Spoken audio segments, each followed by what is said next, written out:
The video opened with sunlight spilling through the trees, the warm Florida glow reflecting off the calm surface of Clearwater Lake. It was evening, the kind of golden, breezy hour that made everything look cinematic. On the screen, a teenage girl was laughing as she adjusted her phone, fixing her hair and checking the camera angle. Her name was Lila Monroe, 17 years old, a high school senior whose life revolved around three things: friends, cheer practice, and filming little pieces of her world for TikTok.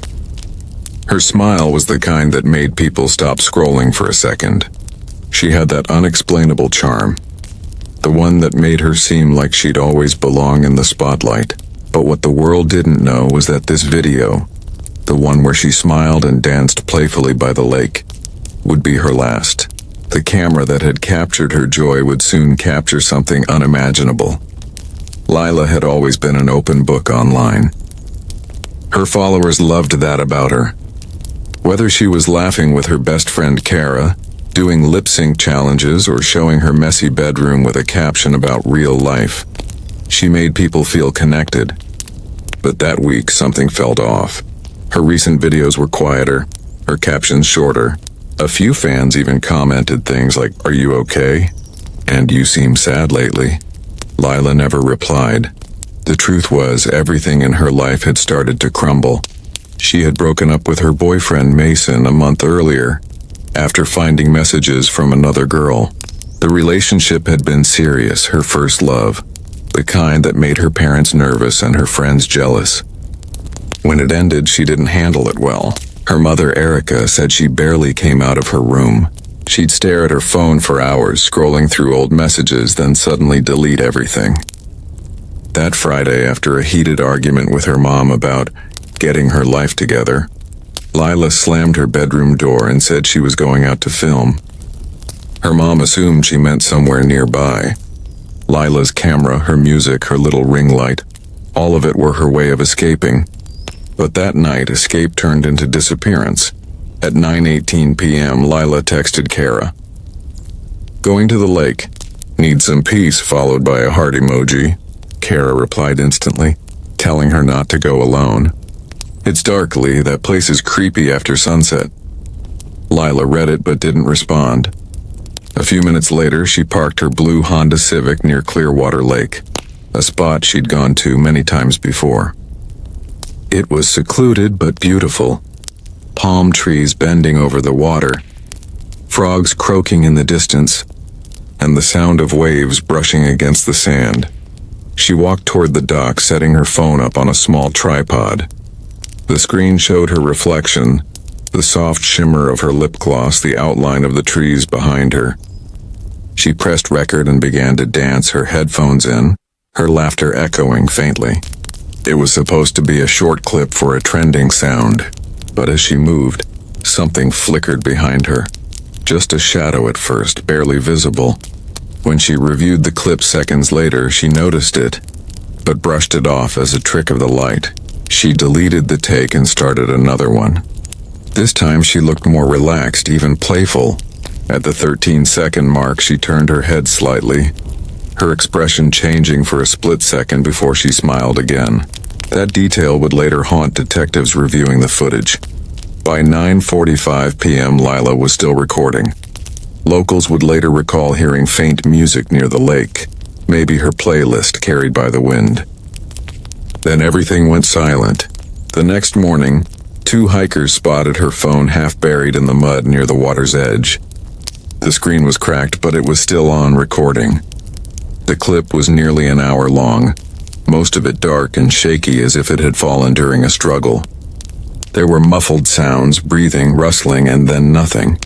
"Oh, Lila." When her mother realized she hadn't come home, panic set in fast. By 11 a.m., Erica had called 911. "She never just disappears," she told the dispatcher, her voice trembling. Within hours, search teams combed the lake. The blue Civic was found parked neatly where she had left it, the keys still in the ignition, her purse on the passenger seat. The only thing missing was her. Detective Aaron Vega arrived by noon, a man known for solving some of Florida's most complicated missing person cases. He had a calmness about him, the kind that came from years of seeing the worst parts of humanity. But even he felt uneasy when he saw the scene. Something about the phone, still recording when it was found, didn't sit right. Vega ordered the device rushed to the lab for analysis. When technicians managed to recover the main video file, they expected to find a normal recording. Instead, they found something deeply unsettling. The clip began with Lila's cheerful face filling the screen, her laughter echoing faintly. But at the 18-second mark, she suddenly turned to her left, frowning. A faint male voice whispered something that couldn't be made out clearly. Then the camera shook as if she had grabbed it quickly. The final frame before the screen went black showed the reflection of someone standing behind her in the lake's water. It wasn't her. Detective Vega replayed that frame over and over again, zooming in on the reflection. It was distorted, but there was no mistaking the outline. It was a man. Broad shoulders, dark hoodie, standing only a few feet behind her. Vega felt a chill run through him. Whoever it was, they had been right there the whole time, and Lila hadn't known it until the last few seconds. Word spread fast. News channels picked up the story, calling it the TikTok mystery. Online forums exploded with theories. Some said it was Mason, the ex-boyfriend. Others claimed it was a stranger who had been stalking her videos. Amateur sleuths slowed the footage frame by frame, searching for clues.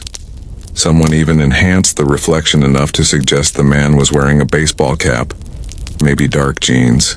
Theories spread faster than facts, but the truth was still buried under the murky waters of Clearwater Lake.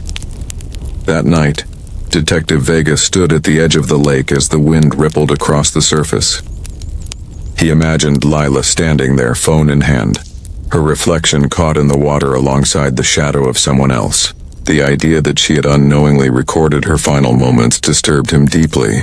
He had worked dozens of homicide cases, but there was something personal about this one. Maybe it was because Lila reminded him of his own daughter. Young, full of life, never suspecting the danger hiding behind something as simple as a camera lens. The next morning, Vega met with Erica Monroe.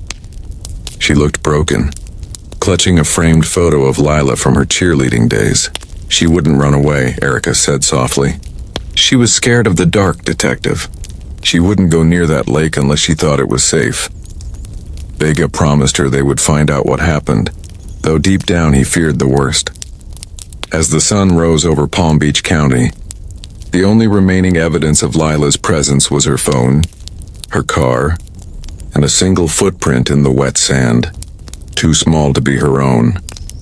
The search would continue for days, but that first night left everyone with one horrifying realization. Lila had filmed something terrible without even knowing it. Somewhere in that 22-second video was the key to her fate, and the man who took her life had stood right behind her, hidden in plain sight, captured forever in the glow of her final smile. Detective Aaron Vega stood over the evidence table, staring at the cracked phone that had once belonged to Lila Monroe. The tiny device seemed ordinary, just another teenager's lifeline to the world of social media and friends, but Vega knew better. Inside it was a window into her last living moments. The digital forensics team had spent hours trying to recover the corrupted video file, and what they found made everyone in the room fall silent. When Vega hit play, the faint sound of water and a low hum of crickets filled the speakers. Then came Lila's laughter, light and innocent.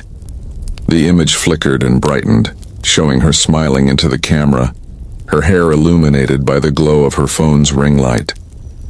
It looked like any other TikTok clip.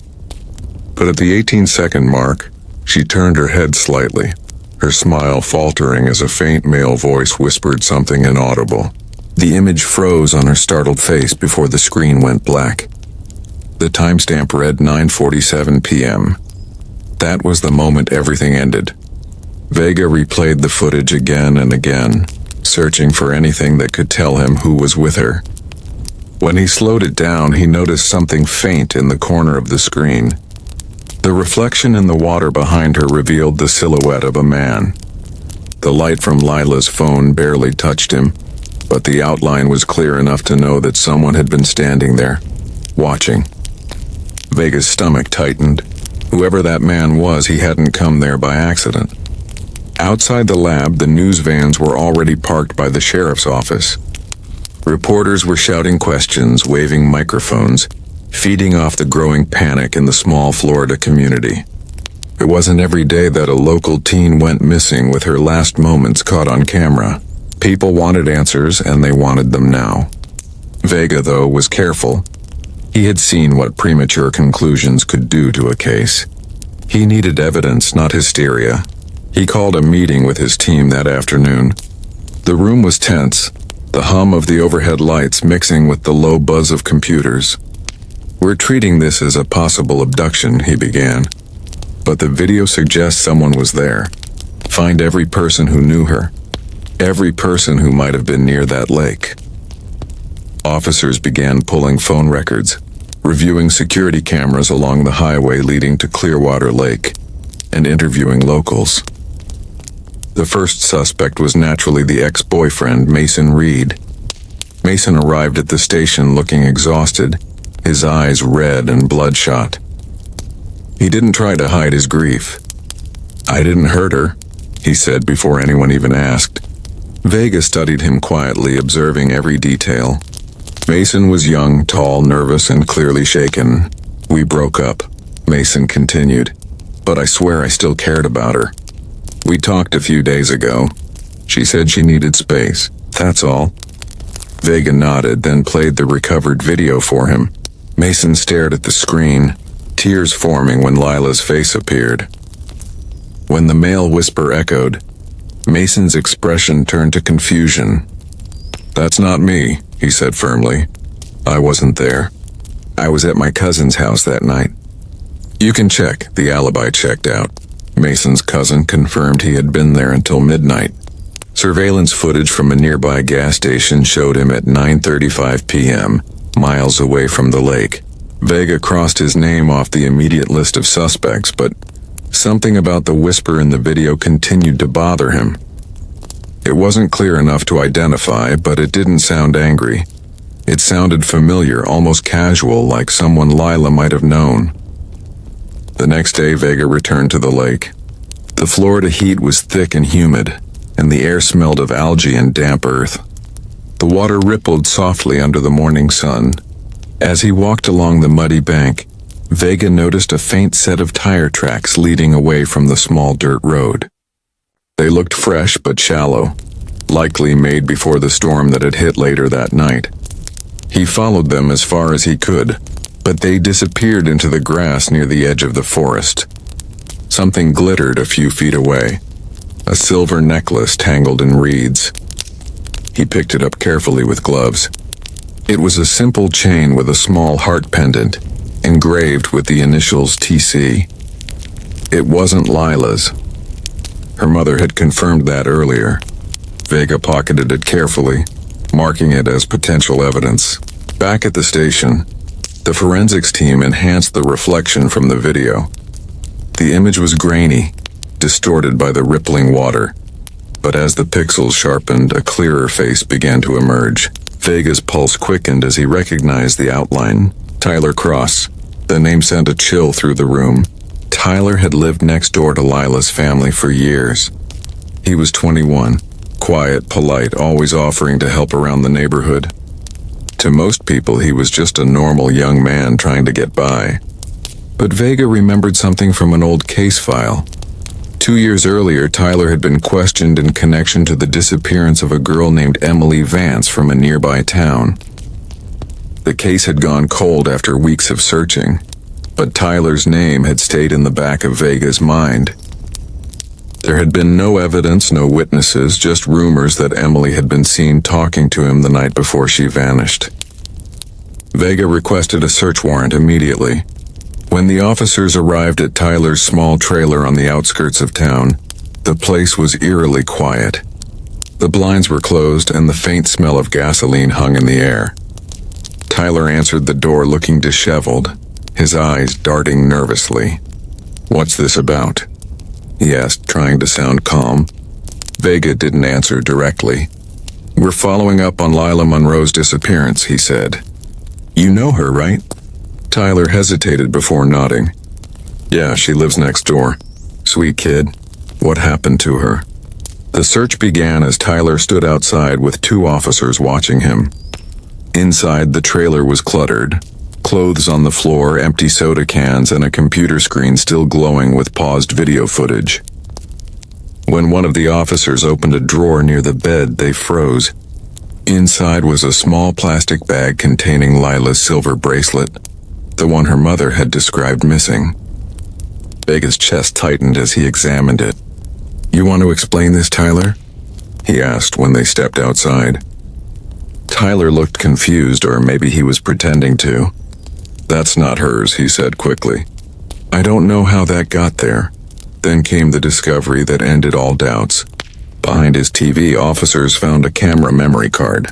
When plugged into the laptop, it revealed several video files labeled only by dates. The latest one read 1014 Lake.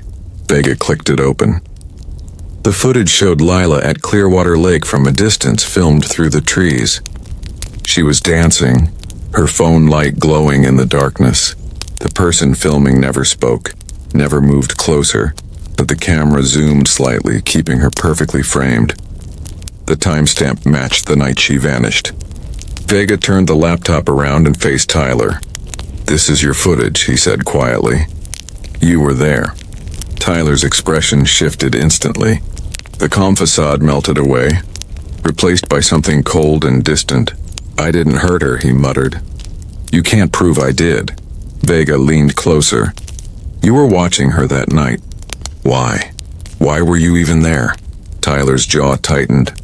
"She wanted me there," he said softly. "She knew I'd come." That sentence sent a ripple of unease through the room. Vega replayed it in his mind again and again. She wanted me there. What did that mean? Was it delusion, or was there something more? When the forensic team ran through Tyler's computer, they found hundreds of screenshots from Lila's TikToks. Every post she had ever made. Some were zoomed in on her face, others on her home's window. There were saved photos of her walking her dog, leaving school, even sitting on her porch. Tyler had been following her for years. As the interrogation continued, Vega could feel the darkness behind Tyler's calm words. He wasn't angry or emotional. He was eerily composed, as if none of it was wrong. "You don't understand," Tyler said quietly, staring at the wall. "She talked to me. In her videos. She was sending me messages, little signs, smiles, songs, the colors she wore. It was all for me." Vega realized then that Tyler wasn't just a predator.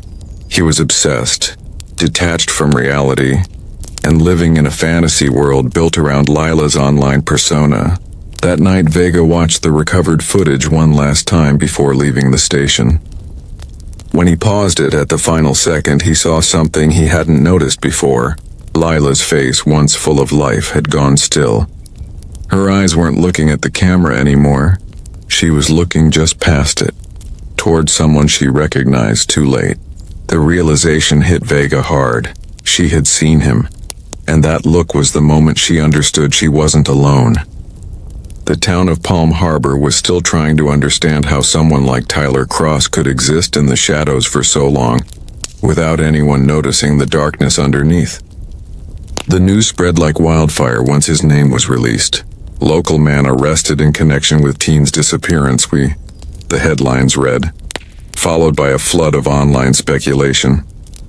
People who had once waved to him at grocery stores or nodded at him on the street couldn't believe it. Tyler had been part of their quiet Florida community his entire life. He wasn't a stranger lurking in the dark. He was the boy next door, the one who mowed lawns in summer and fixed fences when storms rolled in. But as Detective Aaron Vega looked deeper into his life, that image began to crumble piece by piece. Tyler's childhood had been lonely. His parents divorced when he was 8, and his father left town not long after. His mother, Gloria, was known around the neighborhood as kind but fragile. She worked night shifts at a local diner, leaving Tyler alone for long stretches. Teachers described him as polite but distant, the kind of student who rarely spoke unless spoken to. When he turned 18, he dropped out of community college and took on small repair jobs to get by. Nothing about him screamed danger. Nothing until the files on his computer revealed the obsessive pattern that connected him to Lila Monroe. Detective Vega sat in the small, dim interrogation room across from Tyler, the only sound being the faint hum of the air vent above them. The young man sat hunched forward, hands clasped tightly together, eyes fixed on the metal table. He looked more like a scared kid than a murderer, but Vega had learned never to trust appearances. "You watched her," Vega said quietly. "You followed her for months. Maybe longer. Why?" Tyler didn't look up. His voice was barely audible. "She wanted me to," he said. Vega leaned back in his chair, studying every twitch of Tyler's face. "She wanted you to film her from the woods? To follow her every move?" Tyler shook his head slowly. "Not like that. She knew I was there. She smiled at me. Every time she posted a video, I could tell. The songs, the looks, they were messages. She was talking to me." It was delusion, Vega thought, a mind twisted by obsession and loneliness. But it was more than that.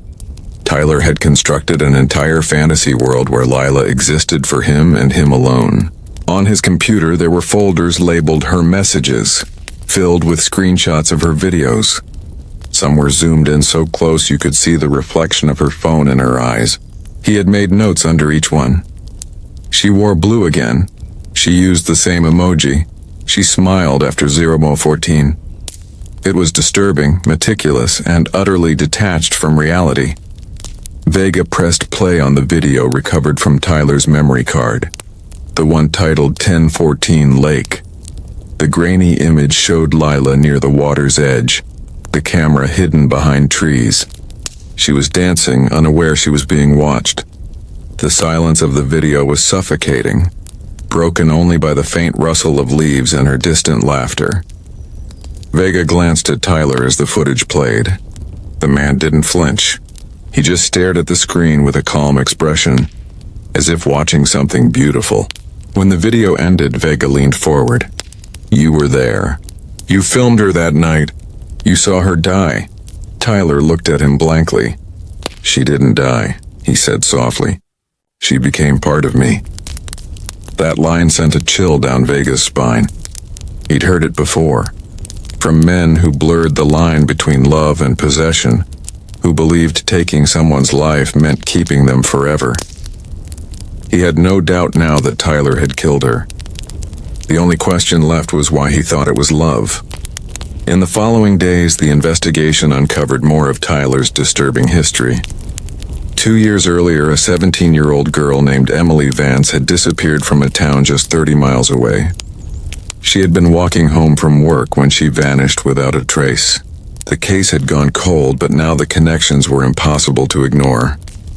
Emily had also been active on social media. When police retrieved Tyler's old hard drive, they found several photos of her too, taken from afar, grainy, distant shots that matched the style of his videos of Lila. Vega's chest tightened as he realized this wasn't a one-time obsession. Tyler had done this before. Meanwhile, the evidence team continued to analyze Lila's phone. They recovered fragments of deleted clips, short videos she had filmed earlier that evening before the final one. In one of them, she smiled and said, "Someone's been parking near the lake a lot lately. Probably nothing, but it's kinda weird." Her tone was light, almost joking, but Vega knew it wasn't nothing. Tyler had likely been watching her long before that night, testing how close he could get. When Vega confronted Tyler again, he brought up Emily's name. "You did the same thing to her, didn't you?" he asked. Tyler's eyes flickered for the first time. "Emily wasn't like Lila," he muttered. "Emily ignored me. She didn't understand what we had." Vega's jaw clenched. "What you had? She didn't even know you." Tyler smiled faintly, the corners of his lips twitching. "They always know. They pretend they don't, but they do." That night, Vega stayed late at the station, going through every piece of footage and every photo. The more he watched, the more he noticed small details that made his stomach twist. Tyler wasn't just watching Lila. He had studied her. In one video, you could see her dog running in the background. The same dog Tyler had volunteered to walk for her mom a few times when they were neighbors. That was how he got closer. How he learned her routines, the time she left for school, when she filmed when she was home alone. It wasn't random. It was planned. Outside the station, protests and candlelight vigils filled the streets. Lila's friends posted tributes online, and strangers flooded her TikTok with messages of love and grief. The video where she unknowingly captured her killer reached millions of views within days. Some called it haunting, others called it sacred. But to Vega, it was evidence, a silent witness to a horror that played out in plain sight. When Tyler's mother came in for questioning, she looked pale and exhausted. Her trembling hands clutched a tissue as she spoke. "Tyler wasn't always like this," she said. "After his father left, he changed. He stopped talking to people. He'd stay in his room all night watching videos, writing things in notebooks. I thought he was just shy." Vega listened, feeling a strange mix of pity and anger. "Did you ever notice him watching Lila?" he asked gently. Her eyes filled with tears. "He talked about her sometimes," she whispered. "He said she was special, that she understood him. I thought it was just a crush. I didn't know." The confession didn't come easily, but it came nonetheless. After 48 hours in custody, Tyler finally broke.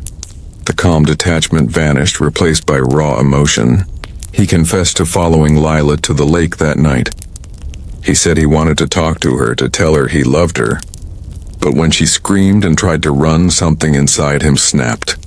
He grabbed her, tried to make her stop, and when she didn't, he held her under the water until she stopped moving. His voice trembled as he described it, as if even he couldn't believe what he had done. When the confession ended, Vega felt hollow. It wasn't triumph, it was exhaustion. Lila's life, her laughter, her dreams, all gone because of one man's delusion. Tyler showed no remorse. "She's still with me," he said quietly as he was led away in handcuffs. She wanted it that way. Later that night, Vega walked out to Clearwater Lake again. The moonlight reflected off the water's surface, calm and undisturbed, hiding the violence it had once witnessed. He could still imagine Lila standing there, laughing, dancing, oblivious to the danger closing in behind her. The world had watched her final moments through a screen, but Vega had seen the truth behind it. Tyler hadn't just taken her life. He had turned it into his own twisted form of immortality. The evidence would seal his fate, but Vega knew the image of that video would never leave him. The girl smiling into her camera, unaware of the shadow just a few feet behind her, had become a haunting reminder of how darkness can hide behind even the most ordinary faces. And as the wind rippled across the surface of the lake, Vega couldn't shake the feeling that if Lila's phone had kept recording a few seconds longer, it might have shown her final act. Not fear, but realization.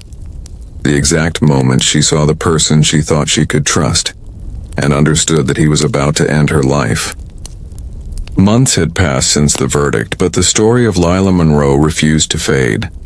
Her final moments had become one of the most haunting pieces of footage in the digital age.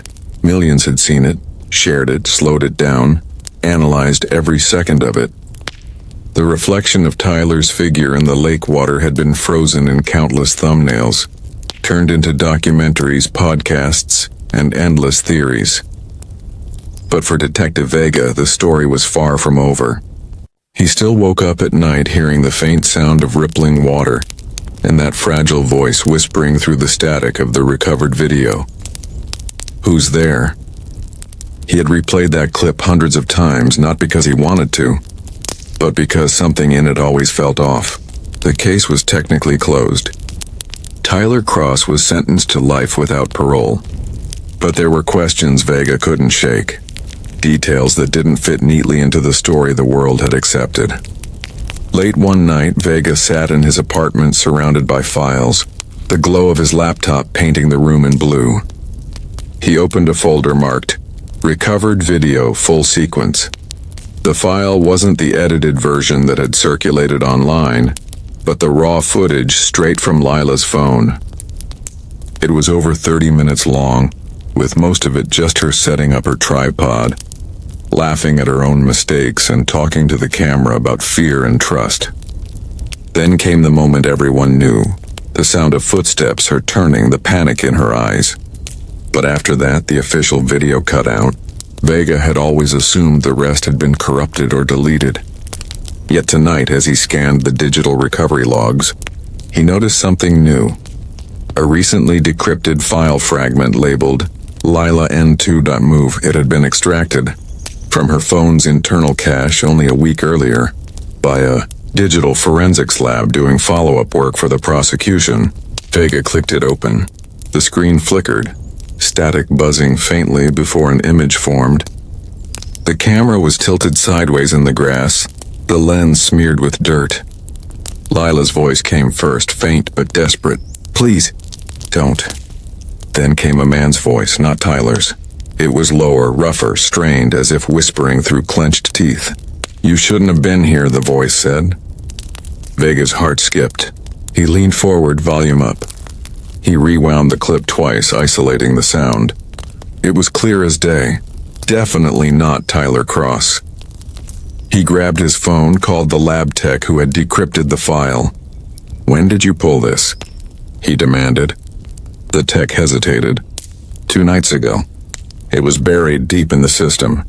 We thought it was noise, but it's clean audio. Didn't match Tyler's voice print." Vega's mind raced. If the voice wasn't Tyler's, then what did that mean? Could someone else have been there that night? He went back to the case files. The police had found only one set of fresh boot prints near the water, Tyler's. But the area had been partially washed out by rain. There had been tire tracks too, faint and incomplete. Vega remembered how the first responding officer had mentioned seeing another flashlight deeper in the woods when they arrived, but it was dismissed as a reflection. Maybe it wasn't. He pulled the log from the night of the murder and cross-referenced local calls. At 11:58 p.m., 15 minutes before Lila's last video, there had been a 911 hang-up from a payphone near Clearwater gas station, only 3 miles from the lake. The number was never traced, the line dead when called back. Vega rubbed his temples. It could have been nothing, but it could have been someone trying to report something. He requested the CCTV from that station. The footage had long been archived, but the station manager still had backup drives. When the files arrived 2 days later, Vega scrolled through the timeline until he found it. October 9th, 11:56 p.m. A man in a dark hoodie standing by the payphone, his face turned away from the camera. When he hung up, he didn't walk toward the gas station. He walked toward the woods. Vega froze the frame and zoomed in. On the man's right wrist was a distinct bracelet made of leather cords. His heart dropped. He had seen that bracelet before, in one of Lila's older TikToks. A commenter had asked where she got it, and she'd laughed, saying, "Oh, it's from an old friend." That video had been posted nearly 2 years ago. The friend she mentioned was Jake Vance, Emily Vance's older brother. The same Emily Vance who had disappeared 2 years before Lila. The name struck like lightning through Vega's mind. Emily Vance, the girl whose pictures were found on Tyler Cross's computer. At the time, investigators assumed Tyler had stalked Emily before moving on to Lila. But what if it wasn't that simple? What if Tyler hadn't found Emily on his own? What if someone had introduced her to him? Vega went back through Tyler's phone records. In the weeks before Lila's death, Tyler had exchanged dozens of texts with a contact saved only as J. The messages were cryptic, almost poetic. "She's perfect. You'll see her soon. Don't ruin it this time." None of the numbers matched Jake's current contact info. But when Vega had the SIM data reanalyzed, the same phone had been used to call Jake's work number 3 times. The pattern was chilling. Jake had known Tyler. Maybe they'd met online.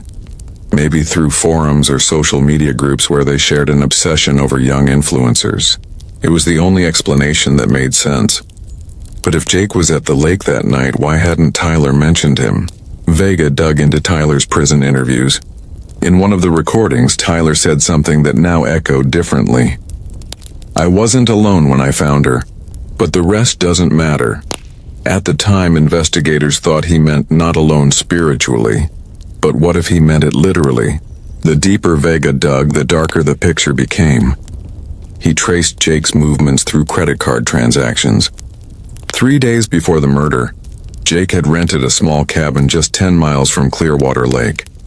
He checked out the morning after Lila's body was found and disappeared completely. His phone went dark, his car abandoned near an old dock. A search team was dispatched, but no sign of him was ever found. Some assumed he fled out of guilt. Others believed he'd taken his own life. But Vega wasn't convinced. There was no body, no proof, no closure. One night, after going through the files yet again, Vega received a call from a private investigator who had been helping Lila's mother file a wrongful death lawsuit. "Detective Vega," the voice said, low and hesitant, "you should come to Clearwater. Someone's been leaving things at her memorial again." Vega drove out before sunrise. The lake was shrouded in fog, silent except for the distant croak of frogs. At the base of the memorial cross was a small dirt-stained box wrapped in plastic.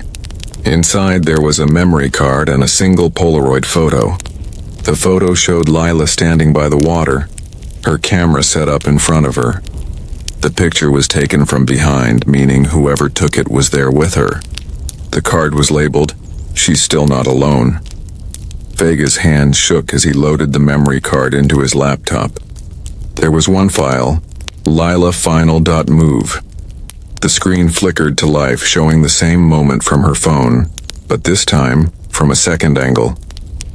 It showed Tyler emerging from the trees, moving toward her, and behind him, barely visible in the shadows, another figure watching from the distance. The camera zoomed slightly before shaking violently and cutting to black. Vega paused the frame. The second figure was taller than Tyler, wearing a dark hoodie. On his wrist was the same leather bracelet. Vega sat back in stunned silence. Jake Vance hadn't disappeared. He had been there that night, hiding in the shadows, recording everything. And somehow all this time later he wanted someone to know. The evidence was handed over to the FBI, who reopened the case under a dual investigation. News of a possible accomplice reignited national attention. Documentaries re-edited their endings. The world once again was talking about Lila Monroe, but Vega never appeared on camera again. He retired quietly, haunted by the fact that some stories don't end when the courtroom lights fade. Late one evening, he returned to the lake one last time. The wind was cold, whispering through the trees. He stared at the still water and thought about Lila, about Emily, about every girl who had ever trusted a world that watched them back. Then he noticed something glinting near the edge of the water. It was a small camera lens, cracked and rusted, half buried in the mud. Lila's missing second phone. He picked it up carefully, the reflection of the moon shining in its shattered glass. When he turned it over, a faint message scratched into the metal read, "He's still watching." The next morning, when investigators came back to collect it, the lens was gone. All that remained were footprints leading into the woods and the echo of Lila's voice, forever caught between screens and shadows, reminding the world how danger often hides just behind the lens.